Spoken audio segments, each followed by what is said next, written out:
Buenos días, jóvenes. Buenos días. Me pareció que ya se habían dormido. Realmente es una gran alegría para mí también estar con ustedes en esta semana. Hace meses que vengo orando por esta actividad y realmente doy muchas gracias por la posibilidad de estar acá, por la invitación. Y no es la primera vez que estoy en este lugar, ya en algunas conferencias hemos estado y siempre disfruto el amor, el cariño que recibo en este lugar y esta vez también acompañado de toda mi familia, también es una gran bendición. Sí, mi nombre es Esteban Beitze y quizás ya por el acento habrán notado, no soy argentino, aunque amo la Argentina y en mi familia ya hay dos argentinas, tengo dos hijas argentinas. Mi esposa es uruguaya, mi hijo es uruguayo y yo soy alemán. Así que se puede imaginar cuando son los mundiales, ahí se arma la grande. Cuando fue la final, porque eso seguro me lo preguntan, si ya lo digo, dirán delante de todos, estaba mi hija con la remera argentina, yo estaba con la alemana, y yo dije, si gana Argentina, voy con vos a festejar al Obelisco. O sea, amo la Argentina, aunque sea alemán, mi sangre es alemana, pero lo siento, muchachos, en cuanto a eso no puedo hacer nada. Pero realmente es un gusto estar con ustedes y como ya dijo Guille, cualquier cosa, cualquier pregunta que tengan, en algún momento que estemos juntos, con toda libertad, estoy para esto. Y espero que, como decían también, podamos tener una semana donde el Señor sea el centro, donde el Señor te pueda hablar, donde el Señor se haga más grande en tu vida y que puedas salir de acá diferente. Esa es nuestra oración, nuestro anhelo y obviamente, sobre todo, el anhelo de Dios. Y no es casualidad que estés acá.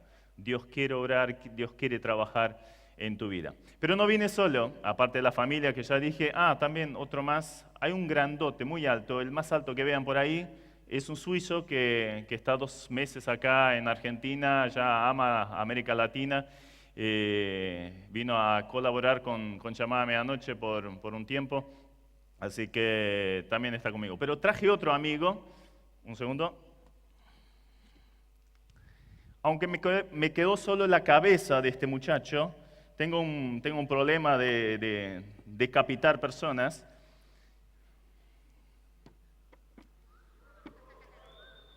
¿Quién es? Era, lo mataron. No, quisiera poner algunas, ¿cómo se llama? Estamos en la era de los superhéroes. Tengo algunos ahí en mi casa que les encanta mirar ese tipo de películas. Y estuve pensando un poquito acerca de esos superhéroes. ¿Qué son? Son personas comunes, ¿no? Que de repente son extraordinarias. Porque los picó una araña o porque, qué sé yo, ¿no? Diferentes razones, pero de repente tienen unos superpoderes y son capaces de las cosas más extraordinarias que uno puede pensar. Cuando yo tenía la edad de ustedes, yo muchas veces pensaba, yo me crié en el tiempo de Superman, entonces, qué bueno sería ser Superman. Y me gustaba, obviamente, la Mujer Maravilla. Ahora ya es historia, ¿no? Pero me gustaba ser alguien que sobresaliera. Y muchas veces me imaginaba ahí surcando los cielos, haciendo cosas, obviamente ayudando, era uno de los objetivos, pero no sería más el objetivo de yo soy Superman, ¿no? Yo soy importante. Y a ver, me gustaría hacer una pregunta. Cuando vos ves esas películas, ¿nunca pensaste en algún momento, qué bueno sería tener X superpoder? A ver, ¿quién me acompañó en eso? ¿Vieron? Creo que somos unos cuantos. Somos unos cuantos.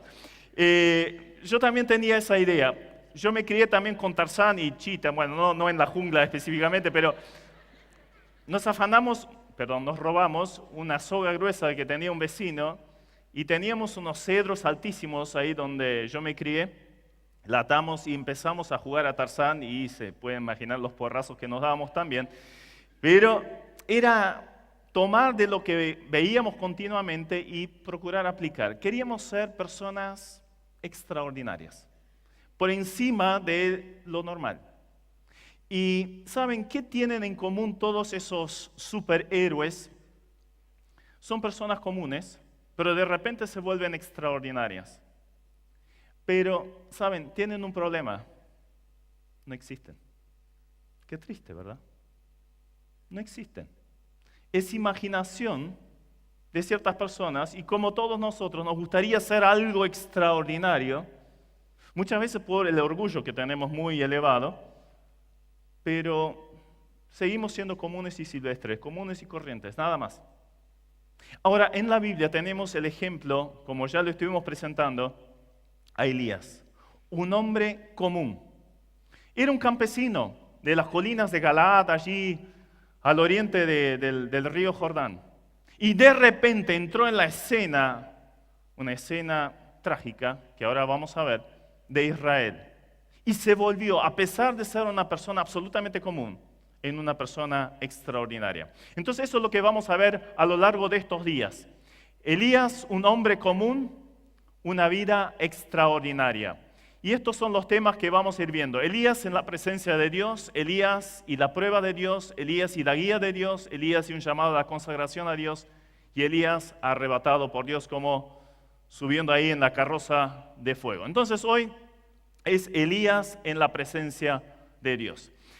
Les pido que vayan buscando, los que tengan una Biblia, Primera Reyes. Vamos a estar leyendo mucho en Primera Reyes, así que ya lo pueden dejar abierto. Allí en Primera Reyes, el capítulo 17 o hoy un poquito el 16 todavía. ¿En qué momento entró o empezó a actuar el profeta Elías? Vamos a observar un poquito lo que fue la situación del tiempo de Elías. La situación política, absolutamente inestable. Fue el momento posterior a la división del reino. Israel era un todo durante el reinado de Saúl, David y Salomón. Pero durante el reinado de su hijo, Roboam, o sea, el hijo de Salomón, el reino se dividió en dos. Las 10 tribus en el norte, 2 tribus en el sur. Y las tribus en el norte justamente era la que se llamaba el pueblo de Israel, o se llamó más bien Israel, el reino de Israel. Y ahí fue donde se dio la historia de Elías. Ahora, ¿qué tiempo era? ¿Qué situación era? Era una situación muy complicada. En pocos años, en exactamente 58 años, habían pasado 7 reyes por ahí. Ustedes saben que los reyes reinaban de por vida. Entonces, que en 58 años hayan pasado tantos reyes, eso demostraba inestabilidad.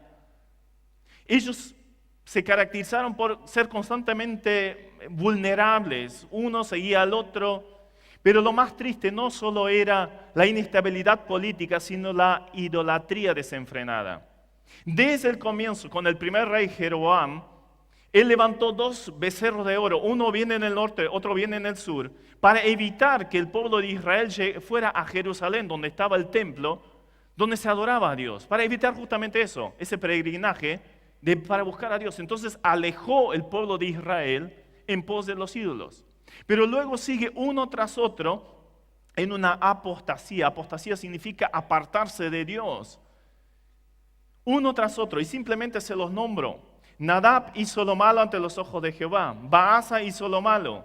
Ela fue un borracho, un pecador. Fue asesinado por un siervo rebelde. Zimri, traicionero y asesino, haciendo lo malo. Solo reinó 7 días y después se suicidó. Hombre, un militar oportunista que hizo lo malo y aún peor que los que habían reinado antes de él. Y ahora viene el rey del tiempo en el cual ahora vamos a estar observando, Acab. Y les invito a leer en 1 Reyes 16, 30 al 33. Y reinó Acab, hijo de Omri, sobre Israel en Samaria 22 años. Y Acab, hijo de Omri, hizo lo malo ante los ojos de Jehová, más que todos los que reinaron antes de él. Porque le fue ligera cosa andar en los pecados de Jeroboam, hijo de Nabat, y tomó por mujer Jezabel, hija de Baal, rey de los Sidonios, y fue y sirvió a Baal y adoró. E hizo altar a Baal en el templo de Baal que él edificó en Samaria. Hizo también Acab una imagen de acera, haciendo así Acab más que todos los reyes de Israel que reinaron antes que él, para provocar a ira de Jehová, Dios de Israel. O sea, él aumentó la maldad aún más de lo que habían hecho los anteriores. Eso fue tremendo. Y se había casado con Jezabel, decía el pasaje. ¿Quién era Jezabel? Era una princesa de Sidón. Eso se acostumbraba por unas cuestiones políticas, casarse con la princesa del reino vecino. Entonces, obviamente, ahí estaba mi suegro, no voy a pelear o no voy a tener oposición o pelea de parte de mi suegro. A veces sucede igual, pero bueno, era la estrategia política en el momento. Entonces se casaban, pero ¿qué trajo Jezabel? Muchas veces las princesas traídas del exterior simplemente desaparecían, estaban en el palacio, no pinchaban ni cortaban. Pero en este caso, todo lo contrario. Esta mujer era una mujer perversa, realmente muy perversa, al punto tal que bajo una falsa acusación hizo matar al vecino porque le gustaba el jardín que estaba al lado y se lo apropió. Y cosas por el estilo. Pero lo peor es que ella introdujo, o más bien volvió a introducir toda la idolatría de Baal, que justamente lo vemos allí, introdujo la idolatría que David había erradicado allí de la tierra de Israel. La volvió a introducir y con una plenitud total, al punto tal que Jezabel perseguía a los profetas de Dios, los hacía matar y se tenían que esconder y quedaba prácticamente nadie que siguiera al Dios verdadero. Esa era la actitud de esta mujer. El pecado entonces de Jeroboam era grave, el que había introducido la idolatría, pero ahora tenemos que el pecado se acrecentaba y al punto tal que el verdadero Dios era sustituido por los ídolos, y esto dentro del pueblo de Dios. El culto a Baal Baal significa simplemente Señor, era muy común allí en Canaán y era el Dios que cuidaba de las cosechas, de que iba bien en cuanto a la agricultura sobre todo y ganadería. El culto era llevado a cabo con saltos, con gritos, se besaba la estatua y hasta a veces se cortaban, se hacían marcas en honor a esa deidad y hasta llegaban a los sacrificios humanos. O sea, hasta eso, o sea, padres que sacrificaban a sus bebés en honor a Baal. O sea, lo más perverso, lo más bajo, lo más vil estaba sucediendo allí en Israel. Asociado con la idolatría, siempre fue así. Cuando uno se mete en el ocultismo y cosas por el estilo, siempre está la inmoralidad. Y estaba la consorte de Baal, Asera. Asera era una diosa cananea y era la diosa de la fertilidad. Entonces en esos cultos a Baal y Asera se daba todo tipo de perversión. Había prostitutas sagradas que oficiaban allí en esos templos, o sea, pasaba de todo. Y a su vez también había prostitución masculina. O sea, todo lo que uno puede imaginar de inmoralidad se desarrollaba en esos lugares. Realmente eran antros de perdición. Y con eso obviamente el pueblo fue llevado, pero muy, muy lejos de Dios. Inmoralidad en todo sentido de la palabra. Eso era entonces el alejamiento de Dios, lejos de Dios. Pero vemos siempre, cuando una persona se aleja, Dios lo que más anhela es que se acerque. Y eso ya lo vemos en el jardín del Edén. Fue Dios que buscó a Adán y Eva. No que Adán y Eva lo buscaron, no, ellos se escondieron cuando habían hecho lo malo. Pero vemos que Dios va a buscar a las personas y Dios te está buscando a vos. Esa es la realidad. Entonces la acción de Dios, y la vamos a ver un poquito en este pasaje. Dios trae luz en la oscuridad. En medio de las tinieblas más profundas, allí siempre hay una posibilidad, siempre hay un faro, siempre hay una luz.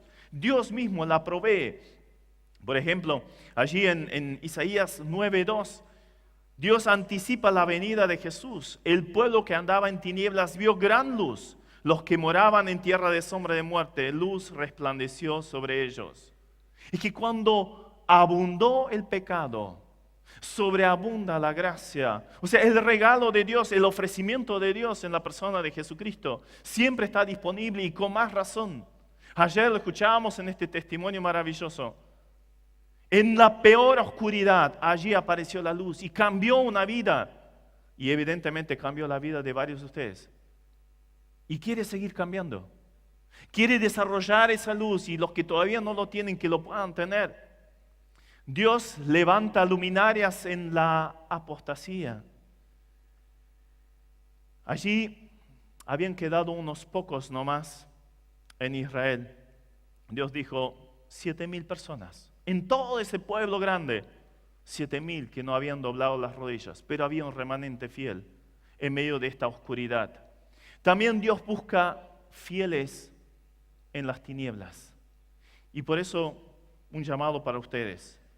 Dice en el 17:1, sigamos leyendo. Entonces Elías Tisbita, que era de los moradores de Galaad, dijo a Acab: vive Jehová, Dios de Israel, en cuya presencia estoy, que no habrá lluvia ni rocío en estos años, sino por mi palabra.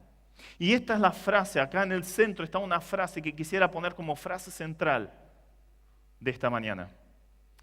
Vive Jehová, Dios de Israel, en cuya presencia estoy. ¿Lo leemos juntos? Vive Jehová, Dios de Israel, en cuya presencia estoy. Eso fue el grito, el clamor que Elías presentó cuando fue enviado por Dios frente a ese rey idólatra Acab. Ese fue el grito. Vive Jehová, Dios de Israel, en cuya presencia estoy. Habíamos visto inestabilidad política, todo tipo de aberración en lo espiritual y en lo moral. Y en medio de esa oscuridad Dios levanta un siervo. Y sabes, puedes mirar alrededor tuyo, mirar tu sociedad, mirar dónde estás viviendo, quizás hasta tu familia. Y a veces uno ve solo oscuridad, solo ve tinieblas, solo inseguridad, inmoralidad, todo tipo de desastre. Bueno, en ese lugar Dios necesita una luz. Y te está llamando a vos. Te quiere usar a vos. Sí, a vos, sí. Un hombre común, una mujer común, sí. Quiere hacer a alguien extraordinario. Y no con superpoderes. No. Esto proviene de otro lugar que justamente vamos a tratar en esta mañana. Entonces, vamos a ver el acercamiento a Dios. Vimos el alejamiento, vimos la acción de Dios. Dios siempre actúa buscando al hombre, buscando a las personas, buscando a los jóvenes, buscando que se acerquen a Él. Pero luego los quiere utilizar también para ser de bendición en su entorno. Y eso lo podemos observar de una forma realmente preciosa justamente en Elías. ¿Qué vemos en Elías? Veíamos un hombre que conocía a Dios, Vive Jehová, en cuya presencia estoy. Vive Jehová, el Dios de Israel, en cuya presencia estoy.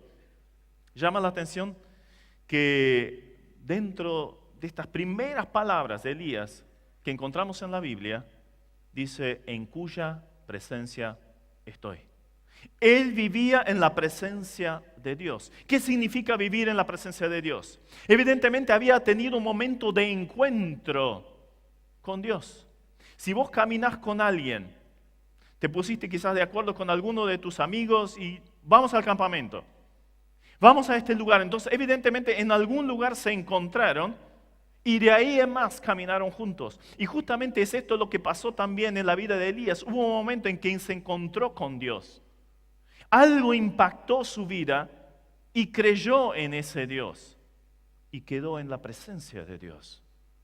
Y eso pasa en la vida de todo ser humano que cruza este mundo. Llega el momento en que Dios se acerca, Dios le da una oportunidad para decidirse a favor o en contra.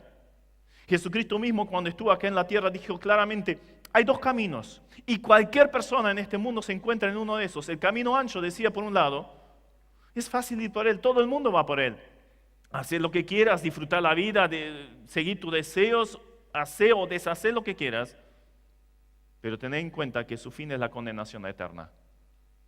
Puede ser muy buena persona también, puede ser religioso, ir a la iglesia, quizás hay unos cuantos que, como yo me crié en un hogar de misioneros y pasé toda mi infancia y juventud temprana dentro de la iglesia, mis padres creyentes, leyendo la Biblia todos los días, pero yo no había tomado una decisión por Cristo. Yo no era de Él. Todavía no estaba en la presencia del Señor, aunque continuamente lo escuchaba. Y quizás haya alguno entre nosotros cuya realidad sea esa. Años escuchando la palabra de Dios, pero ¿y todavía no hubo ese encuentro con Dios? Gracias a Dios, un 1 de enero, me acuerdo muy bien, como si fuera hoy, Dios impactó mi vida. Conocía toda la Biblia, pero todavía no tenía al Dios de la Biblia. Y eso te invito, si todavía no lo hiciste, a hacerlo. Hoy es el momento apropiado para tomar esa decisión, salir del camino ancho y volver al camino angosto. Jesucristo dijo, yo soy la puerta, el que por mí entrare será salvo. Yo soy la puerta. Yo soy el camino, la verdad y la vida. Nadie viene al Padre sino por mí. O sea, hay un camino, hay una posibilidad para llegar a la salvación, para tener relación con el Dios vivo, como decía Elías, y ahí quedar en la presencia de ese Dios vivo. Pero no solo conocía a Dios, porque una fácilmente puede conocer a ciertas personas. Ahora estamos en un campamento y hacemos amistades, entre comillas. Conocí, y ya lo llamamos amigo. ¿Pero qué conoce de él? No me acuerdo ni siquiera el nombre. Eso no es conocer, o más bien, sí, lo conociste, pero falta algo más, ¿verdad? Para decir que es tu amigo, sí, es algo más. Y bueno, justamente eso es lo que Dios también quiere, que experimentes de ahora en más, si todavía no lo experimentas. Crecer en ese conocimiento, avanzar en la comunión con Dios. ¿Qué decía allí en el 17:1? Vive Jehová, el Dios de Israel, en cuya presencia estoy. Y es muy llamativa esa palabra justamente de estoy. En el original tiene la idea, está en un tiempo perfecto y una voz activa que significa algo que se realiza en plenitud y en un constante desarrollo. O sea, ya lo tengo en plenitud, pero voy buscando más.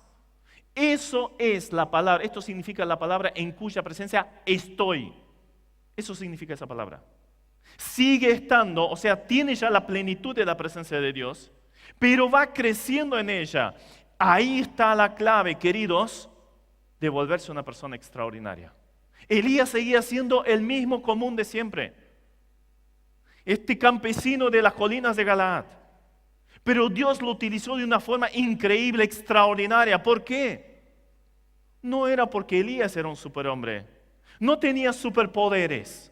No, estaba del lado de aquel que sí los tenía. El omnipotente Dios. El omnisciente. O sea, el que todo lo sabe, que está en todos lugares, etc. O sea, el Dios grande, creador del universo, pero también salvador. El que busca la comunión con el ser humano, ese Dios de amor del cual escuchamos. Al lado de ese Dios andaba Elías y por eso trascendió. Por eso se hizo extraordinario. Y esa es tu posibilidad también. En la medida que tenés relación con Dios, pero en eso vas creciendo cada día, entonces sí, Dios te va a poder usar de una forma extraordinaria. Va a cambiar tu vida y no vas a ser el mismo. Vas a disfrutar la vida. Jesucristo dijo, yo he venido para que tengan la vida y la tengan en abundancia, en plenitud. Esto significa vida eterna. O sea, una vida ahora, acá en la tierra, ya en plenitud. Y ni que hablar luego, cuando estemos en la presencia de Dios. Eso lo tenía el profeta Elías. Ahora, él entonces estaba en la presencia de Dios. Y hay algo muy interesante que vemos justamente en Elías, es que oraba. En Santiago 5, 17 y 18 se nos habla de Elías. Justamente antes de este evento que empezamos a leer acá del 17:1. Se los leo. Elías era un hombre sujeto a pasiones semejantes a las nuestras. O sea, un hombre común y corriente. Como cualquiera de nosotros. Es que a veces idealizamos aún los personajes bíblicos. Ay, me gustaría ser como David. Me gustaría ser Moisés. Me gustaría ser Pablo. Idealizamos un poquito los personajes. Si ustedes siguen leyendo la historia de Elías, van a ver que era un hombre con debilidades como las tengo yo y las tenés vos. Era un hombre común. Y acá justamente lo decía. Pasiones semejantes a las nuestras. Y oró fervientemente para que no lloviese. Y no llovió sobre la tierra por 3 años y 6 meses. Y otra vez oró. Y el cielo dio lluvia y la tierra produjo su fruto. ¿Cuál fue la clave de Elías para volverse una persona extraordinaria? Él oraba. Él buscaba la presencia de Dios. Y queridos, ahí está la base. Si no buscas la presencia de Dios, jamás vas a experimentar eso. La plenitud de la presencia y el poder de Dios en tu vida Solo lo vas a poder experimentar en la medida que te acerques a Dios, que lo busques. Y entonces lo vas a poder experimentar. Elías lo supo, sabía la clave y la aprovechó. No la dejó de lado y él oró. Y Dios hizo cosas increíbles, extraordinarias. Pero no solo oraba. Habíamos dicho que estaba en la presencia de Dios. Si estaba en la presencia de Dios, obviamente esto incluye oración, pero incluye otra cosa más. Y es la palabra. Él conocía la palabra. Buscaba la palabra de Dios. Obviamente no tenía lo que nosotros ahora tenemos en nuestras manos, la Biblia entera. Conocía muy poco, conocía las primeras páginas, los primeros libros de la Biblia. No mucho más que eso. Pero ya eso lo aplicaba a su vida. Era un hombre que buscaba la palabra de Dios, que conocía la palabra de Dios y oraba de acuerdo a la palabra de Dios. ¿Cómo podemos afirmar esto? En la ley decía, si el pueblo se apartaba de los caminos de Dios, entonces Dios iba a permitir sequía sobre Israel. Y esto, como era un pueblo muy relacionado con la agricultura y la ganadería, el hecho de que no lloviera, ni siquiera hubiera rocío sobre la tierra, esto significaba hambre, muerte. Porque no podían plantar, no podían cosechar y por eso no podían vivir. Entonces, ¿qué hacía Elías? Él oró de acuerdo a la palabra de Dios. Dios había dicho, si ustedes se apartan, va a pasar esto. ¿Y qué pasó? Bueno, pasó eso. ¿Pero por qué? Porque Elías oró. Elías se apoyaba en la palabra, conocía la palabra de Dios, la aplicaba obviamente a su vida. Y querido, esto es lo que tenés que hacer. ¿Qué tenés en tus manos? Tenés una Biblia. Aplicala a tu vida todos los días. Ese tiempo a solas con el Señor, estudiando la palabra, orando, y vas a experimentar ese Dios en tu vida y luego a través de tu vida en otros. Dios te va a poder usar y te quiere usar. Pablo decía, somos colaboradores de Dios. Qué increíble llegar a ese punto. Dios necesitaría colaboradores. Obviamente que no, si es todopoderoso. Pero te quiere usar. No sé de qué contexto venís. ¿Dónde estudiás? ¿Qué haces? Pero a veces es bastante oscuro tu entorno, ¿verdad? Allí Dios te quiere usar como una luz, pero necesita que estés bien en la presencia de Él, orando como Elías, conociendo la palabra. Y obviamente esto produce, ¿saben qué? Confianza en Dios. Cuando uno ora, cuando uno lee la Biblia, uno va conociendo al Dios de la Biblia. Dios se nos va haciendo cada vez más grande y uno espera cosas más grandes de Dios en la medida que lo conocemos. Yo conozco una serie de personas y en la medida que los voy conociendo más, sé lo que puedo esperar de ellos. Y de algunos yo sé, mira, yo necesito tal cosa, ¿me ayudas con esto? ¿Me ayudas con lo otro? Justo el muchacho que le decía, sabe muchísimo de computación. Entonces, mira, mi computadora tiene ahí un problemita, 5 minutos y ya estaba arreglado. Claro, uno sabe a quién acudir. Bueno, ¿cuánto más Dios? Si es el omnipotente Dios y si ya se convirtió en tu Padre, accede a Él, tenés libre entrada. No tenés que esperar a que te den un turno y después en 4 meses quizás te reciba el secretario. No, derecho, entrada directa al trono de la gracia para recibir el oportuno socorro. Eso es lo que dice la Biblia y te invita. ¿Qué superpoderes? No los necesito. No los tengo y no los puedo producir. Pero en la medida que me acerco a Dios, Dios va a obrar. Dios va a obrar. Y va a cambiar mi realidad. En esa hora crítica que estaba viviendo Israel, allí Dios levantó a un Elías. Y ayer se dijo qué significaba Elías. ¿Alguien recuerda? Jehová es mi Dios. Jehová es mi Dios. Lo que recién decíamos, una relación personal, un conocimiento personal de Dios y confianza personal en ese Dios. Jehová mi Dios, lo decía su propio nombre cada vez que escuchaba decir Elías tal cosa. Jehová es mi Dios, Jehová es mi Dios, Jehová es mi Dios. Empezó a creer y aplicar esa realidad a su vida. Y cambió él y cambió luego el pueblo entero. Lo vamos a ver a lo largo de estos días todavía, cómo Dios lo utilizó de una forma realmente extraordinaria. un hombre común, como vos y yo. Sencillo, sin mucho conocimiento. ¿Y quién es ese tipo que salió del campo allí, un campesino cualquiera? ¿Quién es? Que se presenta frente al rey. ¿Cómo es posible eso? ¿De dónde sacó ese poder? No radicaba en él, es que estaba avalado por la presencia de Dios. Ahí está la clave, queridos. Ahí está la clave. No sé cuál es tu hora crítica, cuál es tu situación crítica, pero el Dios de Elías sigue siendo el mismo de hoy. Y depende de tu cercanía a Él o lejanía, lo que Él puede obrar en tu vida y en tu entorno. Hace poco una mujer me preguntó cómo podía hacer que su fe creciera. Venía de un contexto muy triste del ocultismo, marcada por la astrología y un montón de cosas que la llevó a profundas depresiones e intentos de suicidio. Gracias a Dios ella conoció a Dios, lo aceptó como Salvador a Jesucristo, pero ella se daba cuenta que la tendencia de ella era hacia abajo y decía, ¿cómo hago para que mi fe crezca? Y bien conocido es el pasaje que Pablo dice, la fe viene por el oír. ¿Oír de qué? La palabra. Entonces esta mujer empezó a leer la palabra.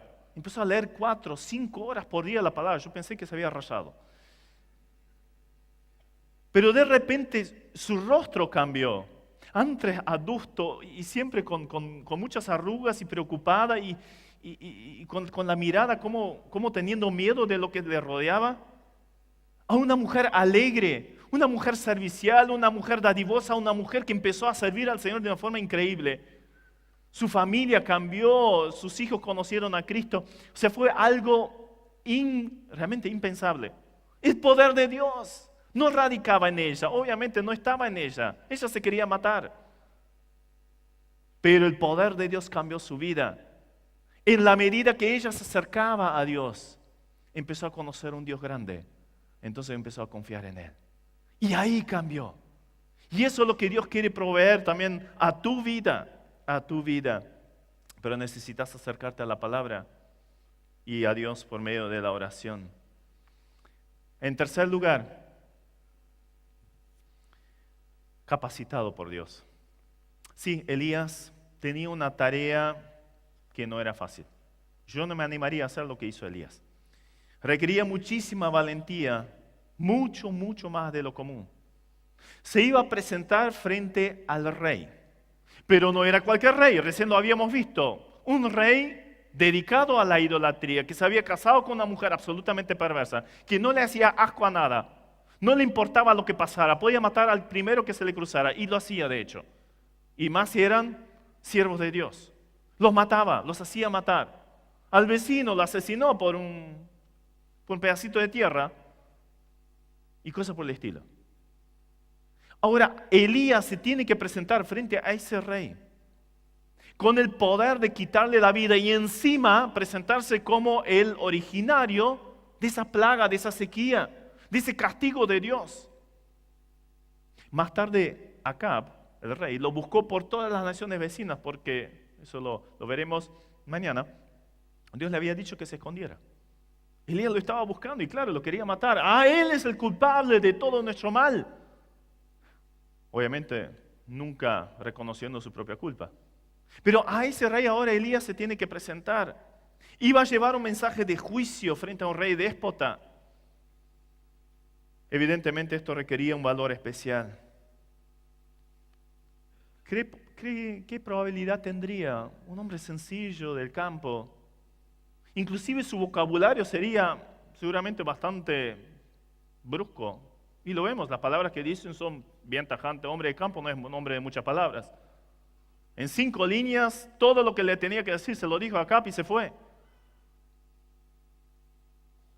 No era ese vocabulario refinado que se hablaba en las cortes. No, era un hombre bastante sencillo. Pero ahí vino con toda la valentía. ¿Cuál era el origen de esa valentía? Ya lo vimos. Su cercanía con Dios. La palabra, la oración. el tener comunión constante con Él, tenerlo presente. Jehová era el Dios de Israel.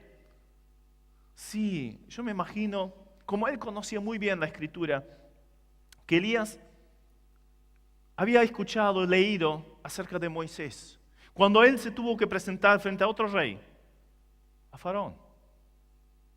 Y ese Faraón podía matar a cualquiera, inclusive Faraón era adorado como Dios. O sea, era presentarse frente a un Dios.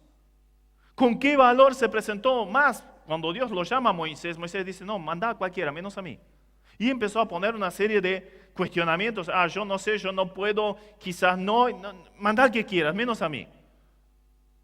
Pero luego Dios se presenta como el Jehová, el Todopoderoso, el Omnipresente, el que tiene todo el poder.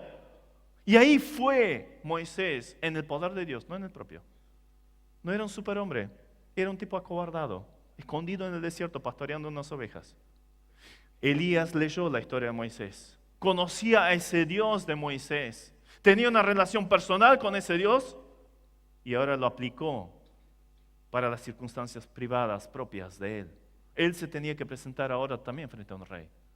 Entonces aplicó la palabra a su vida y entonces tuvo el valor de hacer esta tarea. Él contaba con la presencia de Dios. Y queridos, esto es lo que necesitamos también nosotros. No solo creer en Dios, sino también aplicarlo a la vida. Algo similar tenemos con David. ¿Recuerdan ese jovencito? La edad de ustedes. Y se tiene que enfrentar a Goliat. Y ahí lo vemos, ¿no? Se pone el traje ese de Iron Man, ¿no? El casco, ¿sí? Y va y se presenta frente a Goliat. No, es al revés. Era Iron Man que se presentaba frente a David. Así era. Era un pastorcito, lo único que tenía era una onda y no confiaba en la onda. Porque ¿cuál fue el grito de batalla de David? Tú vienes contra mí con lanza y jabalina, pero yo vengo contra ti. Y saca la ametralladora, Rambo. No. Yo vengo contra ti en el nombre de Jehová de los ejércitos. Otra vez, lo mismo que hizo Elías. Yo vengo en el nombre de Jehová, el Dios de Israel. Yo vengo en nombre de Jehová de los ejércitos. Por eso tenía confianza, no en su propia capacidad. Jesús había dicho claramente, sin mí nada podéis hacer. ¿Cuánto es nada? ¿Cuánto es? Nada. Es muy poco, ¿verdad? Es nada. ¿Te das cuenta que nada podés hacer sin Cristo? Nada. Eso dice la Biblia y evidentemente tiene razón. Entonces, mientras lo haces en tu propia fuerza, vas a fracasar. Pero cuando te apoyas en la fuerza del Señor, ahí va a cambiar. Tengo un amigo que me enseñó a escalar. Y es algo que es fascinante. Realmente uno llega a los límites de la fuerza y requiere muchísimo valor, pero sobre todo de una buena soga. Eso es lo principal, y unos buenos ganchos. Lo primero que me hizo fue ponerme el gancho e inclinarme hacia atrás sobre el precipicio, estar ahí casi en 90 grados en relación a la pared para bajar solo con la soga que tenía en mis manos. Ese primer momento de inclinarme para atrás y ver hacia abajo es el momento que se te sube todo, ¿no? ¿No? Te da cosita. Ahora, ¿saben dónde está la base? ¿Dónde está la seguridad? Primero en el gancho, que tiene que estar muy bien puesto, obviamente, pero después la soga. Años después estuve en un campamento en la precordillera y también hacían rappel, tirolesa y escalar también. Y ahí el instructor que acompañaba les enseñaba a los chicos, a las muchachas, eran unos 150 jóvenes, ponerse el arnés y después, claro, cuando se tenían que poner y mirar hacia abajo, veías las rodillas hacer esto, ¿no? Entonces les había dicho, miren, la soga aguanta 2.500 kilos. 2.500 kilos. Es una soga delgadita así, pero aguanta 2.500 kilos. Entonces les decía, miren, esto está bien amarrado acá, esto no hay posibilidad de que se suelte. Pero esta soga aguanta 2.500 kilos. ¿Ustedes creen que esta soga aguanta 2.500 kilos? Sí, creemos que aguanta 2.500 kilos. Y entonces, dale. No. Muchos no se animaron. Pero no te animás, no. ¿Por qué? Y no me animo. ¿Pero no crees que la soga te va a aguantar? Sí. ¿Y por qué no te bajás, disfrutás de ese descenso tan lindo? ¿Cuánto pesás? 70 kilos, 65 kilos. Saben, no es una cuestión de creer solamente, sino aplicar.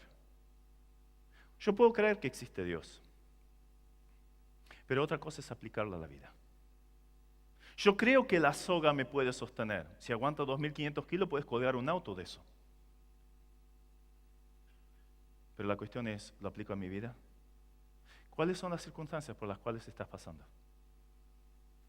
El Dios de Elías es el mismo. La cuestión es no basarte en tu fuerza. No sos Iron Man.